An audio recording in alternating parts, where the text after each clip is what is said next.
Fire sign, Aries, Leo, and Sagittarius. Kumusta po kayo guys? Okay, so fire sign, maraming salamat po sa walang sawang pagsubaybay sa ating mga reading.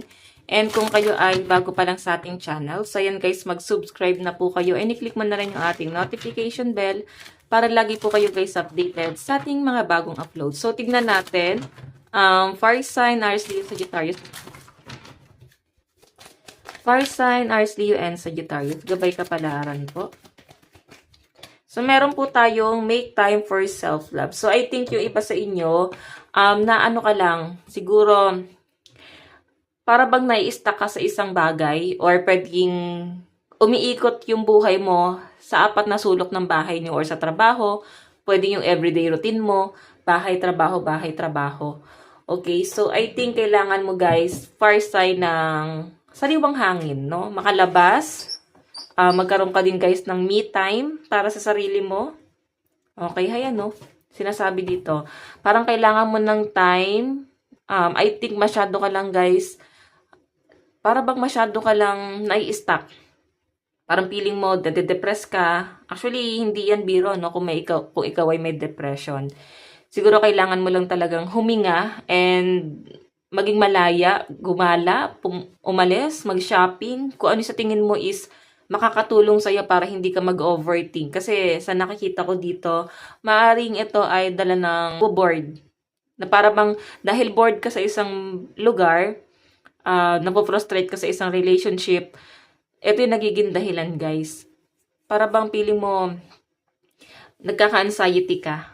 Kasi wala kang ibang walang ibang dumating sa buhay mo kundi yon, parang ganon. Ito yung everyday routine mo. Okay? Kaya parang umikot na lang dun yung buhay mo. Parang kang nasa loob ng aquarium at paikot-ikot ka lang dun. Ganun yung na-feel ko. So, tignan pa natin fire sign. Gabay kapalaran mo. So, meron po tayong release your block. So, kakasabi ko lang guys, siguro kailangan mong lumabas. Okay? Lumabas ka dun sa comfort zone. Lumabas ka dyan sa circle mo. Kailangan mo maka-experience ng mga something new. Kailangan mo magkaroon ng expansion sa buhay mo. Kailan mo pa yan sisimulan? Ayan, may kumakain ng noodles, no? Oo, naamoy ko. And parang biglang pumasok sa vision ko. So, yun guys, tama yan. Ikain mo kung sa tingin mo is na-stress ka. Wag naman guys, sobra. Okay? Lalo na kung ikaw ay vegetarian or hindi ka naman guys, parang nagiging conscious ka sa inyong physical appearance, no? Parang feeling mo may paglobo ka sigurong tumataba ka, ganyan. So, yun guys, i-release mo na lahat ng mga blockages. Feeling ko, fire sign kung bakit nangyayari sa'yo yung sitwasyon mo ngayon, stuck ka lang. Oh, ayoko guys sabihin parang, ay, madam, di mo alam yung pinagdadaanan namin para sabihin mong lang. So, actually guys, sa pinapakita kasi sa akin dito, na-stuck ka kasi sa isang sitwasyon. So, parang paulit-ulit nga yung cycle mo doon. Parang umiikot ka nga sa sulok ng kwarto.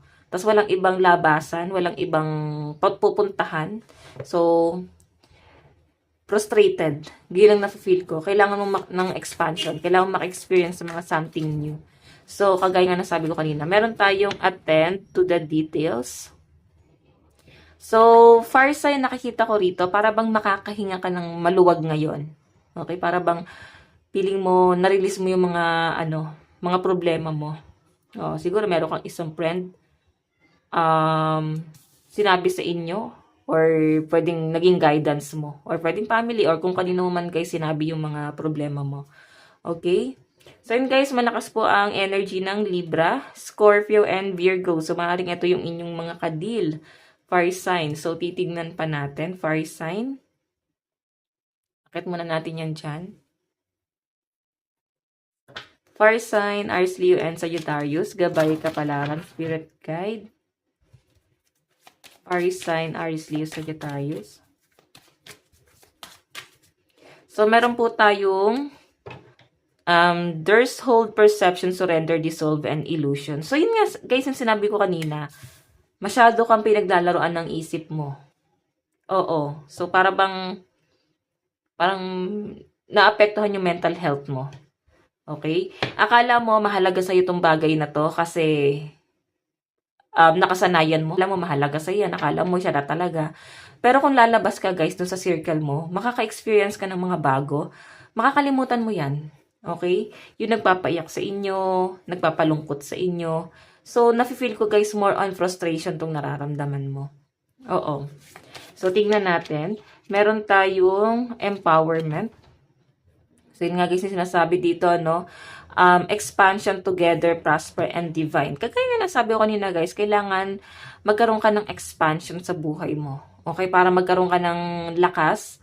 Siguro kailangan mo munang huminga kung ikaw ay na-overwhelm na sa mga problema, sa mga pinagdadaanan mo. Okay? And nandito guys yung Leo, oh. Leo. So, I think kailangan mong lakasan yung loob mo. Kung ano man yung pinagdadaanan mo. Hindi madali, pero kailangan mong malampasan. Okay? Nakikita ko sa inyong fire sign, ganito ka nakalakas. Kasi kailangan mo na siyang malampasan. Tingnan natin, meron tayong healing, cleanse, hydrate, dissolve, and purity.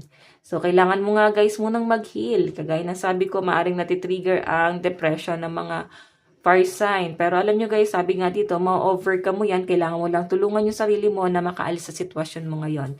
Kailangan mo tulungan yung sarili mo na maging masaya. Okay? Paano ka magiging masaya? Umalis ka dun sa circle mo. Okay, lumabas ka dun sa comfort zone mo. Kakakala mo, pag lumabas ka dyan, parang siguro natatakot ka na kasi hindi ka nasanay or pwedeng matagal ka na stuck. Pero sa nakikita ko dito, fire sign, maaaring nagkakamali ka. Okay? Hindi mo nakikita yung ibang mundo sa labas ng ng comfort zone mo. Kailangan mo maka-experience ng bago and kailangan mo ng expansion. So, titingnan natin guys, ano pa ang inyong gabay, kapalaran, gamit itong tarot natin. Usog muna natin to. So, yun guys, ang lucky number nyo is 14, 18, and 9. Okay. Fire sign. Parang ang taas masyado. Wait lang guys. Okay. Overall energy.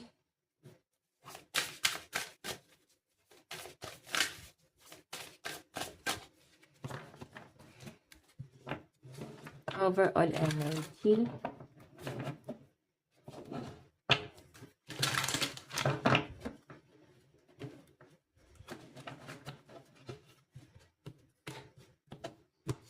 Okay, so meron tayong judgment, revert, ending, higher calling, judgment, change, and renewal. So, ang nafe-feel ko dito, fire sign, ayun no, may ending. So, pag may ending, may revert.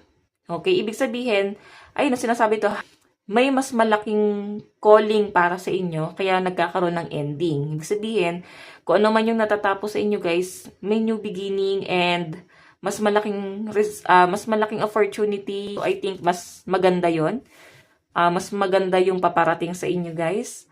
Siguro iba sa inyo guys, may pagbabago kang gagawin sa buhay mo and aalisan mo na tong mga nakaka-stress na bagay na to.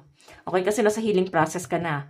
So, pag sinabing nasa healing process, may mga bagay na tinatanggap mo na yun na talaga yung sitwasyon. Okay, so, meron po tayong King of Wands, Passion, Fairy, Creativity, Courage, Power, and Leadership. Fire sign, gumising ka, no? Nawawala. Nasaan ka na doon, fire sign? Napanghihinaan ka ng loob sa pinapakita sa akin. So, kailangan mong lakasan yung loob mo. Okay? Kailangan mong ibalik yung dating ikaw. Oo. Hindi mo nakilala yung sarili mo. Hindi ikaw yan, fire sign.